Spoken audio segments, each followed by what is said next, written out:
Voltamos ao tema da arbitragem. Nós estávamos falando de onde prevê ali a convenção de arbitragem. Então, numa cláusula, e que já se prevê, e prevê com todo esse nível de detalhamento ou não.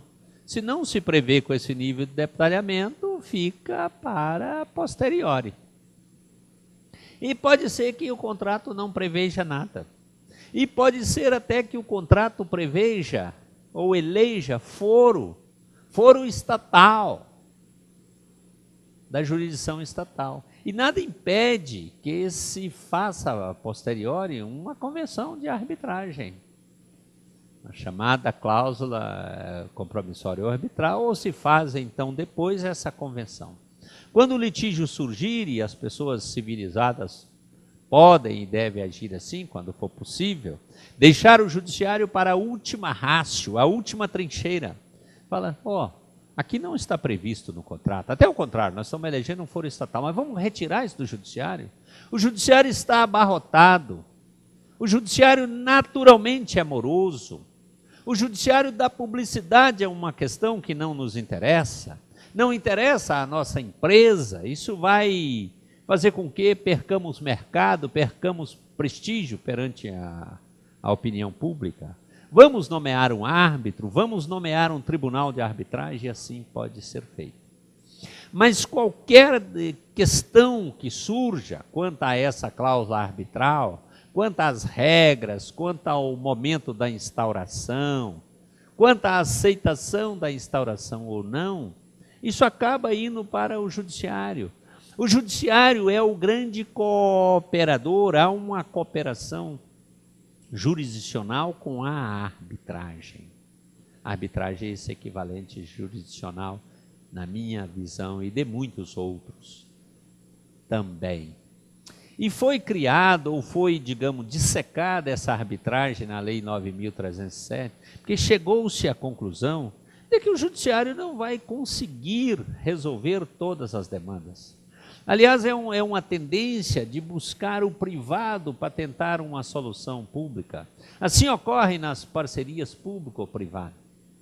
A administração das estradas sempre ficou por conta do Estado e agora está sendo delegada ao particular. Embora paguemos impostos, paguemos, por exemplo, IPVA, as estradas estão sendo entregues à iniciativa privada. Vai chegar um dia que nós vamos perceber que pagamos um tanto de impostos, mas todo o serviço que deveria ser público é privado. Precisamos de segurança? Então contrate uma segurança privada. É lamentável, mas é a realidade dos fatos. O judiciário não tem estrutura, e aqui não vai qualquer crítica aos juízes, o judiciário não tem estrutura suficiente para fazer frente à avalanche de demandas. E é nessa linha da celeridade é que se regulou a arbitragem. E o Código de Processo Civil traz uma série de disposições sobre a arbitragem. O Código de Processo Civil, o novo, mantém na íntegra a Lei 9.307. É lá que é o lugar adequado, é a sede adequada para que você compreenda essa arbitragem. O árbitro vai analisar o caso, ele foi eleito para isso. Foi escolhido entre as partes, não é eleição no sentido de escolha de como se escolhe num cargo eletivo, não. Ele vai observar as regras jurídicas ou as regras de equidade. Quando ele precisar do judiciário para uma tutela de urgência, vai requerer ao judiciário, o judiciário tem esse poder de império, o juiz. Quando ele necessitar que uma testemunha compareça, ele está sujeito aos impedimentos de suspeição, aquelas mesmas causas do juiz. E se ele aceitar uma arbitragem, mesmo sendo impedido, é causa de nulidade. No final, ele editará um ato que se chama sentença. Sentença arbitral, ou até podemos chamar de, quando for de um órgão colegiado que nada impede, que se chama acórdão arbitral. Não é o nome que a lei usa. Para qualquer caso, a lei usa o nome sentença arbitral. Se for de tribunal, nada impede que chamemos assim, de acórdão, no sentido de estarem de acordo, ser algo coletivo, acórdão arbitral. E essa sentença arbitral é o nome que se dá, pode ser inclusive proferida por tribunais estrangeiros, e o Brasil reconhece a arbitragem estrangeira, a não ser que atente contra a ordem pública, e naqueles mesmos casos de homologação de sentença estrangeira, também se admite a homologação de sentença arbitral. E tanto a sentença arbitral proferida por árbitro no Brasil, quanto a sentença arbitral estrangeira, esta última desde que homologada, elas são executadas perante a jurisdição estatal, perante o juiz, perante o tribunal onde se deva. Se for uma sentença arbitral estrangeira, perante a Justiça Federal. E a outra execução se dá perante o órgão competente na forma do Código de Processo Civil. Por que a execução não se faz pelo árbitro? Bem, exige uma dose maior de império para expropriar bens. Nada impede que amanhã o legislador retire isso do judiciário. Há países que adotam uma execução praticamente administrativa, não pelo juiz. O juiz só interfere naqueles casos em que exige esse mano militare, interferir no patrimônio da pessoa. Enfim, no Brasil a execução será sempre, seja de sentença judicial ou sentença arbitral, e elas se equivalem, será sempre pelo Poder Judiciário. Eu saliento que quando do advento dessa Lei 9.307, 1996, há quem entendeu que subtrairia do Poder Judiciário a apreciação de lesão ou ameaça a direito, e que essa lei seria inconstitucional por isso. Isso é uma coisa completamente desarrazoada, isso é um raciocínio obtuso. Não retiro do Poder Judiciário uma lesão, a possibilidade de o Judiciário apreciar uma lesão ou ameaça à direita, porque levei a um árbitro. Não, isso significa que eu não quero levar ao Judiciário.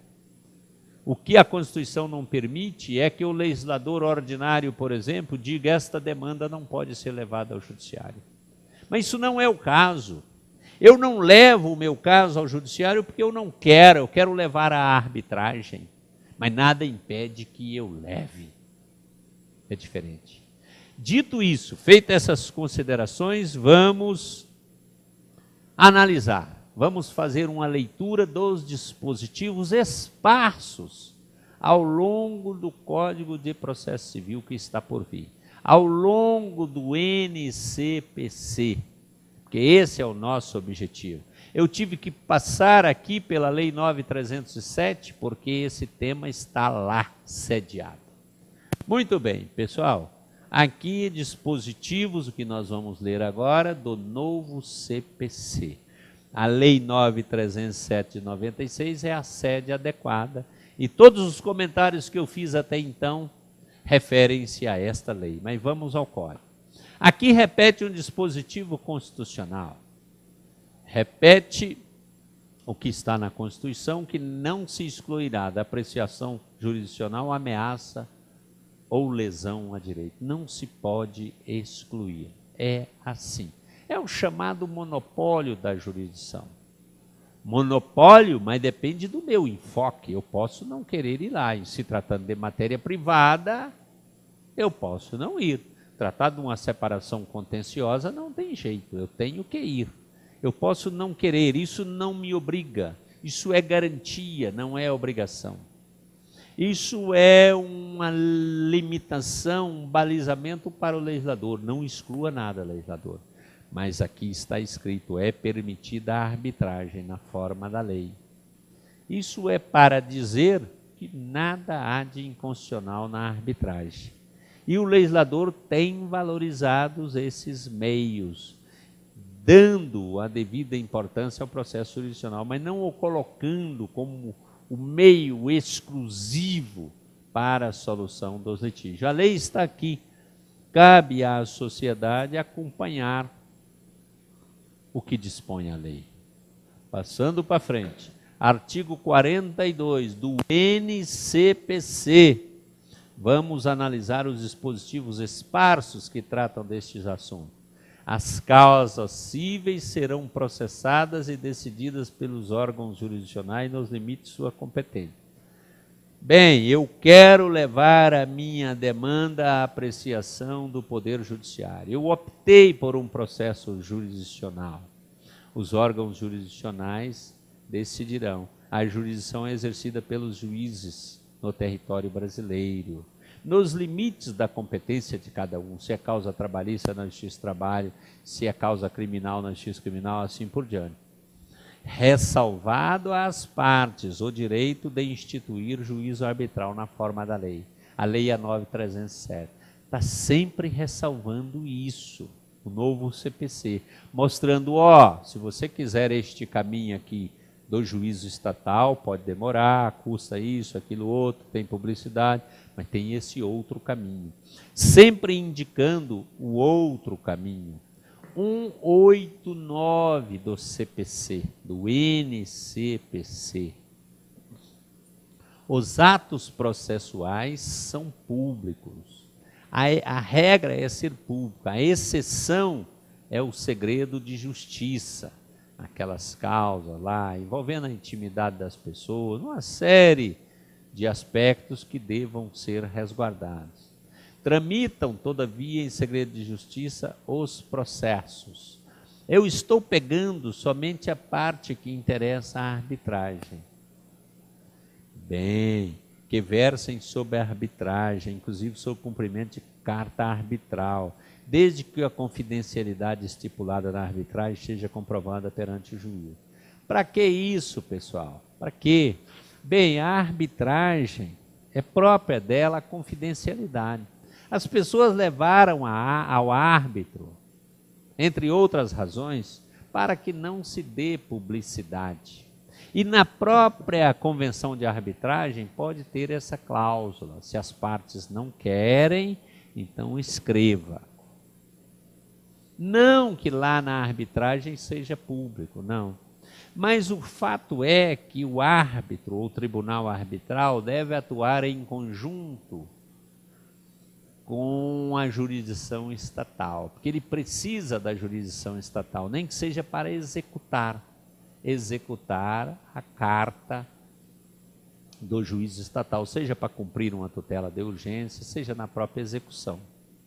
Ora, e de que adiantaria o processo correr aqui em segredo, por imposição das próprias partes, ou mesmo sem imposição, corre em segredo, porque lá no juízo arbitral eles não vão querer dar informação sobre absolutamente nada, mas quando chegar no judiciário, abre as portas e escancara.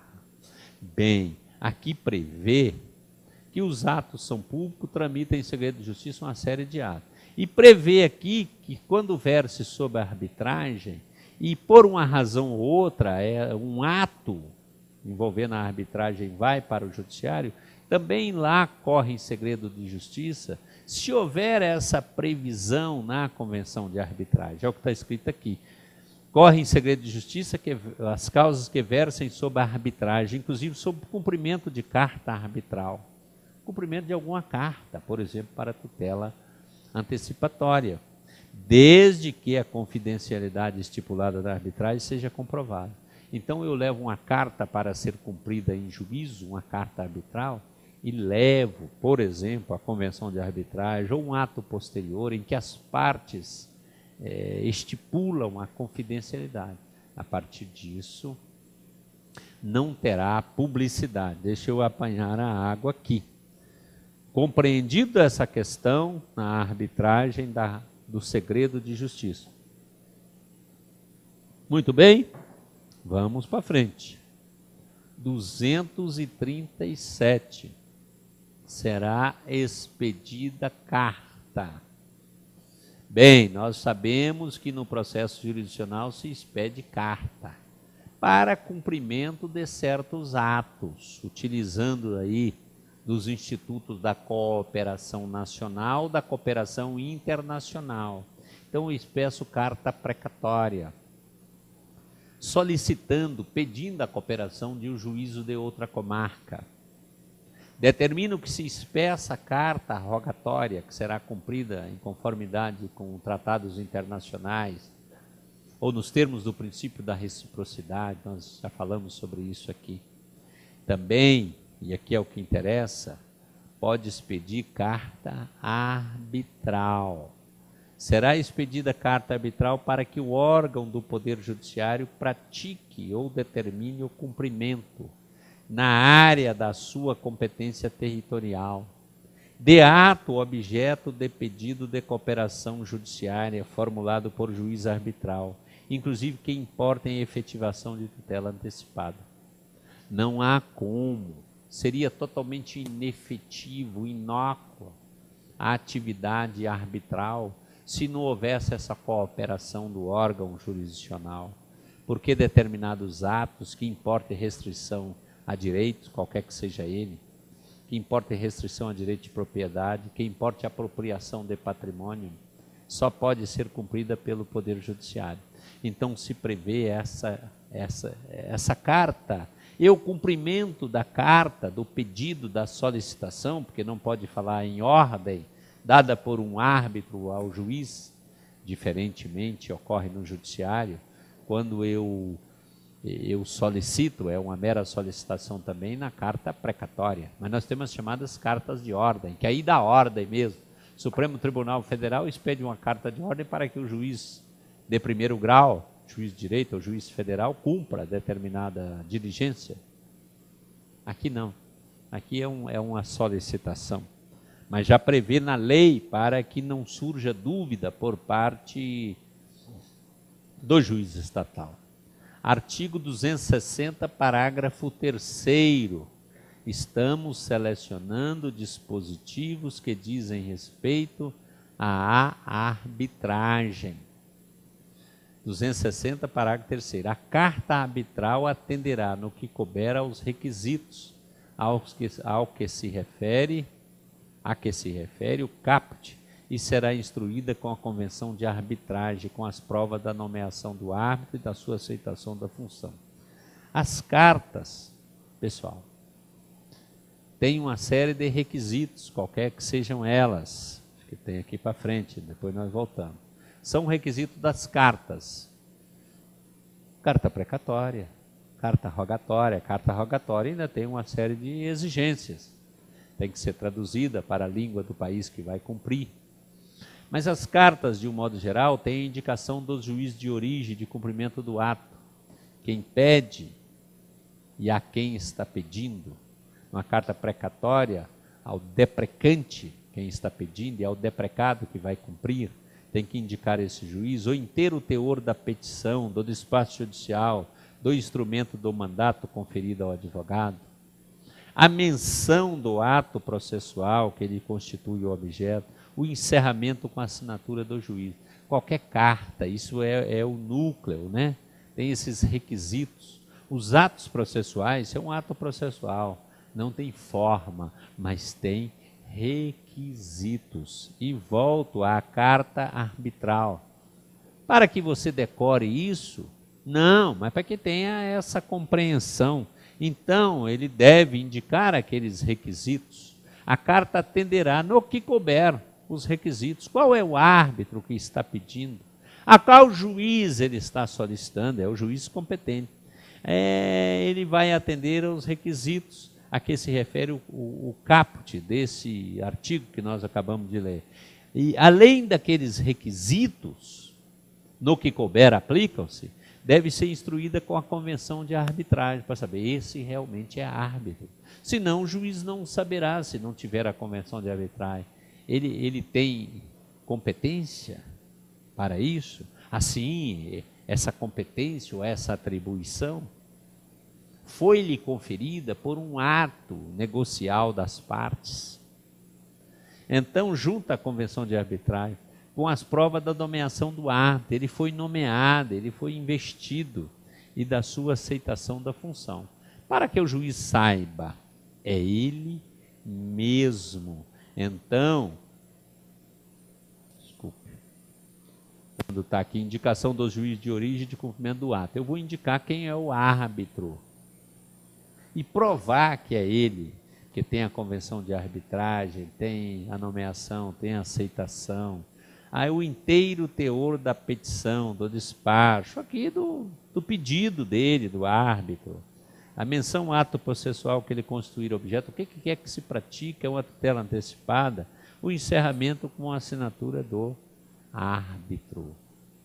Enfim, esse dispositivo.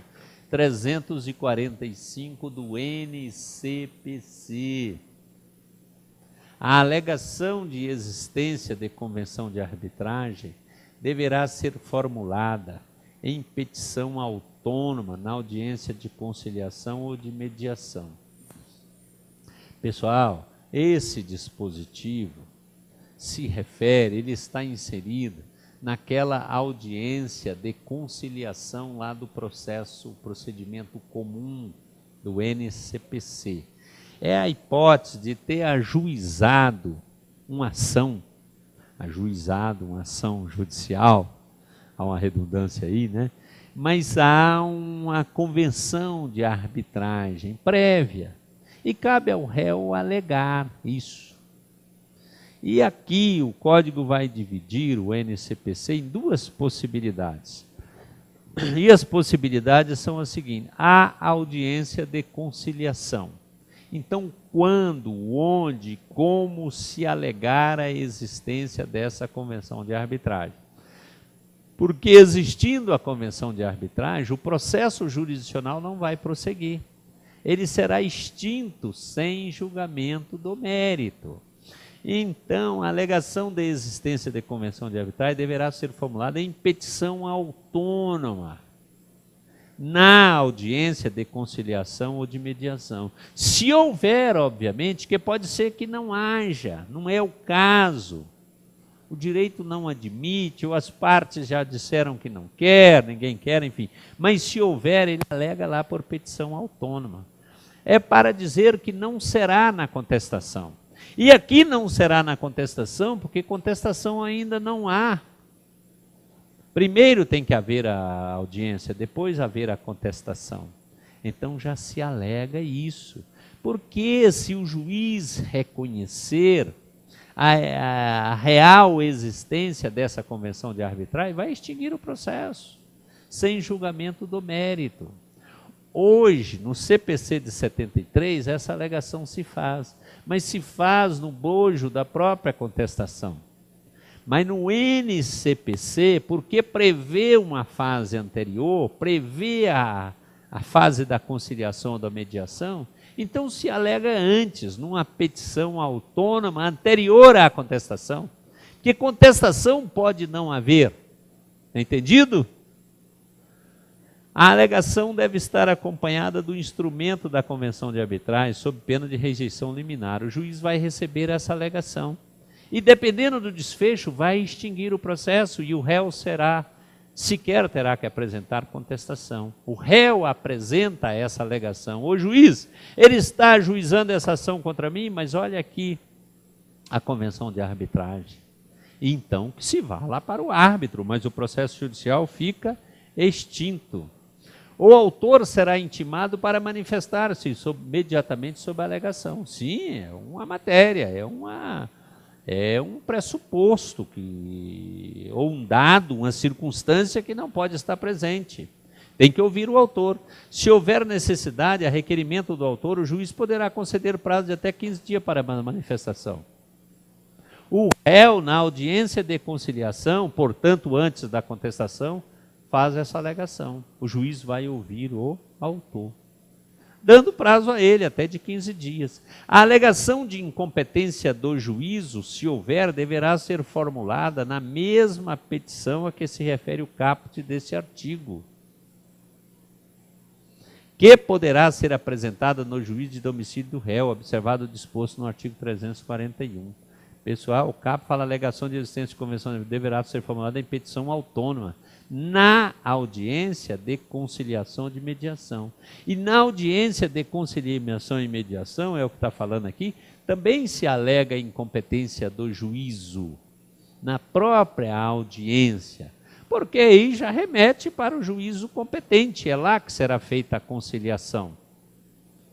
E essa alegação pode ser, inclusive, no juízo do domicílio do réu, pode ser apresentada antes de qualquer coisa. Quando é que se alega, no sistema atual de 73, a incompetência? É feita em petição autônoma, no prazo da contestação. E aqui, como será feita? Antes da contestação, nessa fase ainda da conciliação. Após a manifestação do autor, o juiz decidirá a alegação de existência de convenção de arbitragem ou até de incompetência. Intimadas as partes da decisão a que rejeita, o prazo da contestação começará a fluir. Se o juiz rejeita a incompetência, eu sou competente.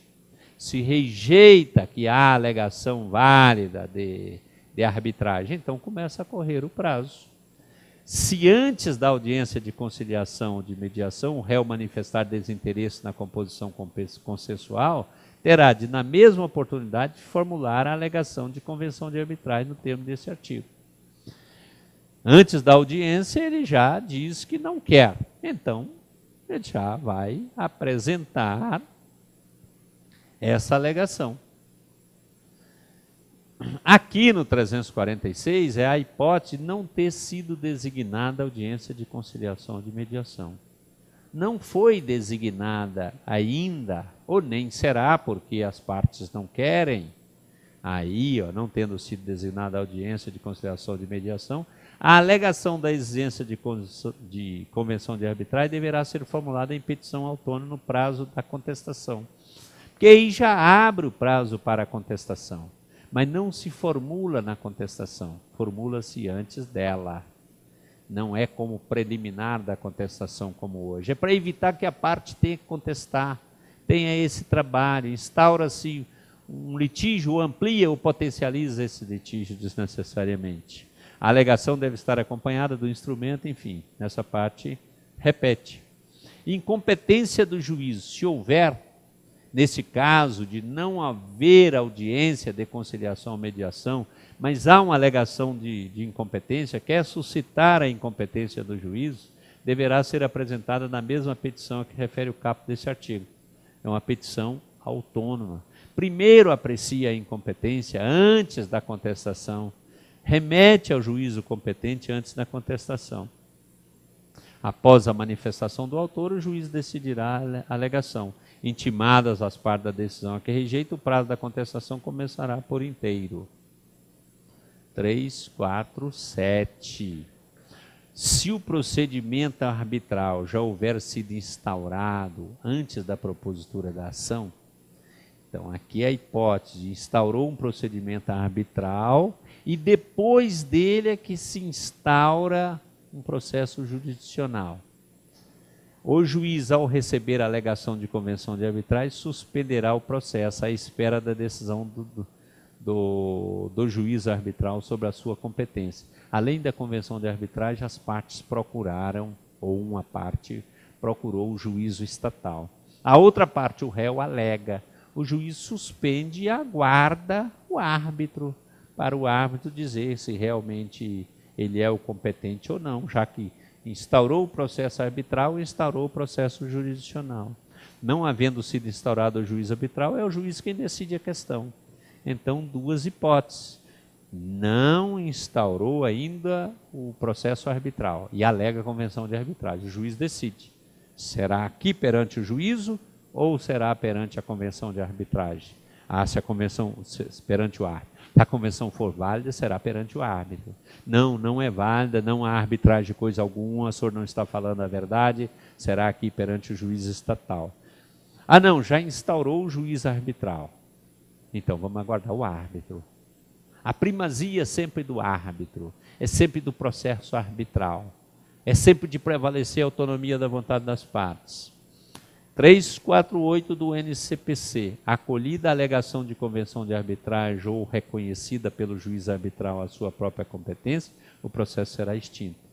Bem, aqui está dizendo o seguinte, se reconhecer que realmente tem uma convenção de arbitragem, que é levada e tudo mais, o processo jurisdicional será extinto. A primazia é do juízo arbitral. A existência de convenção de arbitragem não pode ser conhecida de ofício pelo órgão jurisdicional. Matéria de ordem pública o juiz conhece de ofício, mas a arbitragem não. Se as partes formularem uma convenção de arbitragem e uma delas vai para o juízo estatal e a outra parte nada fala, o judiciário vai decidir e a decisão será válida. O juiz só poderá conhecer da convenção de arbitragem e extinguir o processo jurisdicional se uma das partes alegar. Não pode ser suscitada de ofício. A ausência de alegação da existência de convenção de arbitragem, na forma prevista neste capítulo, implica aceitação da jurisdição estatal e denúncia não, renúncia, e renúncia ao juízo arbitral. Se apesar de haver convenção de arbitragem, a parte vai ao juízo estatal, a outra nada fala, é porque renunciaram. E nenhuma lesão pode ser subtraída da apreciação do Poder Judiciário. Deve prevalecer a autonomia da vontade. Mas aqui significa tacitamente que as partes não querem mais, que as partes renunciaram, as partes desistiram. 529. Olha a importância da arbitragem. São títulos executivos judiciais. São títulos executivos judiciais. Ou é título executivo judicial a sentença arbitral. Onde se cumpre? Se cumpre perante o juízo estatal. Muito bem. O cumprimento dessa sentença arbitral efetuar-se-á onde? Perante o juízo competente, nos termos das normas do processo civil. Se for sentença arbitral estrangeira, homologada pelo Superior Tribunal de Justiça, será na Justiça Federal. Pessoal, encerramos aqui esses dois temas, ações de família, e o Fabiano está ali anotando, esse procedimento especial de jurisdição contenciosa, e fizemos uma análise conjunta das disposições presentes no novo Código de Processo Civil que versam sobre a arbitragem, numa leitura conjunta da Lei 9.307. Muito obrigado.